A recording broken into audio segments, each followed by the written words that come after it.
You ever wonder why some conversations stay with you for years, while others vanish in days? Maybe it was her tone, her eyes, or the silence that followed her words. Maybe it was how she remembered everything, not just what you said, but how it made her feel. That's not a coincidence, that's wiring. And if you're over 30, you've already seen it. How women connect, how they respond, how they carry emotional memory like it's stitched into their skin. This isn't about blaming or fixing anyone. It's about finally seeing the world through clearer eyes. You don't need to be a philosopher to want peace. You just need to be human. So let's talk. Not with judgment, but with honesty. Not with cold theories, but with the warmth of real experience. We're diving into truths that don't shout, they whisper. But once you hear them, you won't forget. And maybe, just maybe, you'll look at the next conversation with more care, more patience, more presence. This isn't just about women. It's about understanding life better, starting with the people who feel it the most. Most people think Stoicism means keeping a straight face when the world is falling apart, acting like nothing gets to you. But real Stoicism isn't about pretending you're made of stone. It's about knowing what moves you and choosing what deserves your reaction. The old Stoics weren't numb. They were awake.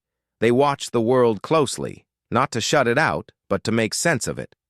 Marcus Aurelius didn't write his journals to impress anyone. He wrote them to survive his own mind. And maybe that's what we need more of. Not more toughness, but more clarity. When a woman tells you how she feels, Stoicism doesn't say ignore her. It says, listen, understand her nature, understand your own. Because the more you understand, the less you fight, the less you assume. That's the quiet power of Stoicism. It doesn't armor your heart. It teaches you when to open it and when to hold it still. Not every reaction deserves energy, but every person deserves understanding, especially the ones trying to be heard. Here's something people rarely say out loud. Women don't just feel differently, they remember differently too. Not because they're overthinking, but because their brains are wired to hold on to the emotional layer of an experience. That's why she still remembers the tone of your voice from 3 years ago, the silence in that room, the look on your face. You forgot the fight. She remembers the feeling. It's not about blame, it's about biology.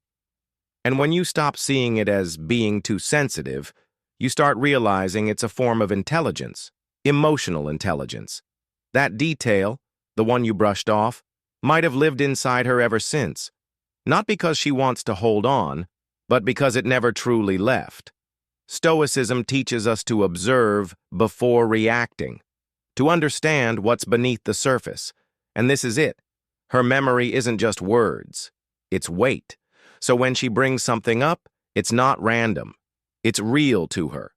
You don't need to fix it, but you do need to see it, acknowledge it.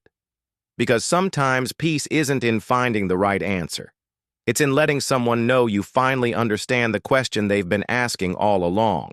There's a moment in every conversation, right before things go sideways, where you're given a choice. You can brush it off, or you can lean in. Most people choose the first, not out of cruelty, just habit. We're taught to fix things, to move on, to not dwell. But here's the truth. What sounds small to you might feel massive to someone else. When she says, "That hurt," and you reply, "It wasn't a big deal," you're not diffusing the tension, you're lighting the fuse. Dismissal doesn't erase pain, it buries it. And what's buried rots quietly until one day it surfaces as distance, silence, or resentment. Stoicism isn't about suppressing feelings. It's about facing them with clarity. That means seeing someone else's pain without the urge to minimize it. It's not weak to say, "I hear you." It's powerful. Because when you acknowledge someone, you give them permission to stop defending their hurt. You give the conversation space to breathe. You don't have to agree. You just have to show up, fully, without armor, without ego. A simple, "I understand why that mattered to you," can carry more weight than 1,000 solutions. And the truth is, most people don't want solutions. They want to feel seen, to feel real. That's not drama. That's humanity.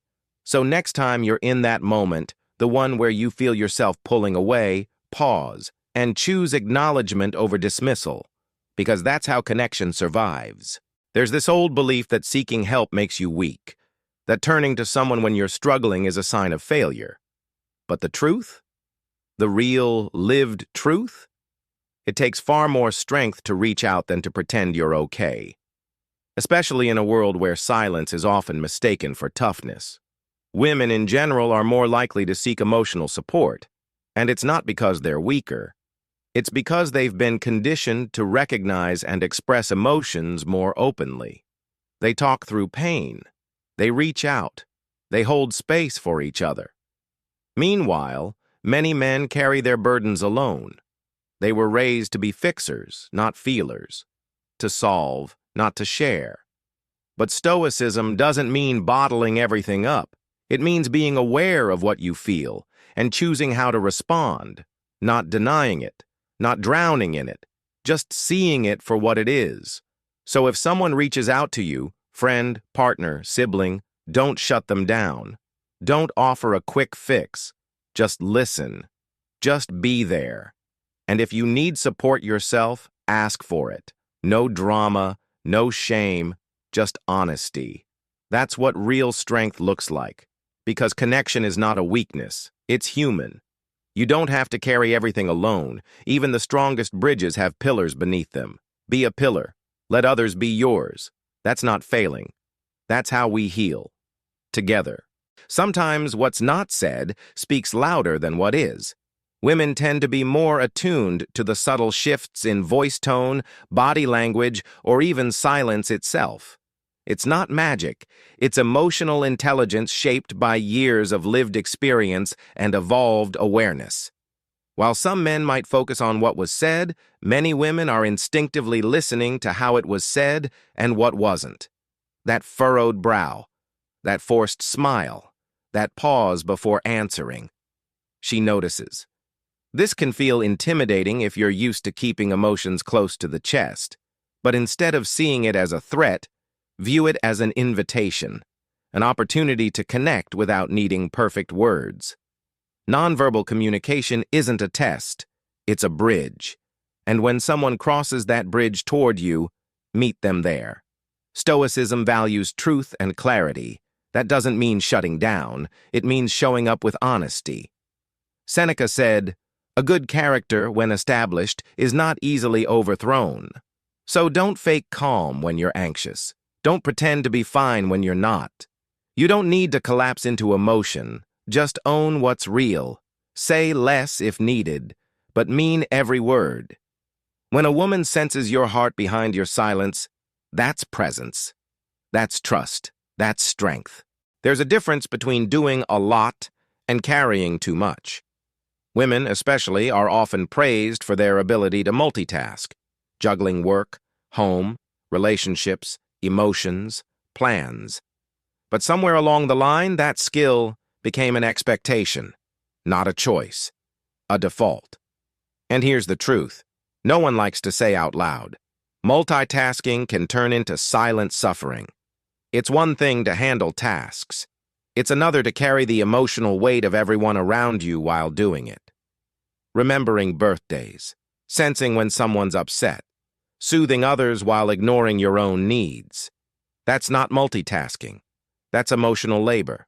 And emotional labor has limits, even for the strongest. Stoicism teaches endurance, but not at the cost of the self. Marcus Aurelius didn't write, "Carry everything alone and never ask for help." He wrote about accepting what's outside your control and focusing your energy where it truly matters.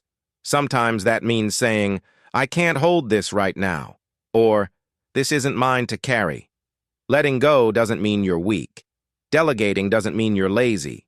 Saying no doesn't make you selfish. It makes you clear, grounded, human. There's strength in recognizing the edge of your capacity. It's not noble to break quietly while everyone claps for how together you seem. You don't need to perform balance. You need to live it. So if you're holding too much, set something down. Not everything you carry is yours to hold forever. And not everyone will notice the weight unless you speak, breathe, share. That's not giving up. That's giving yourself back.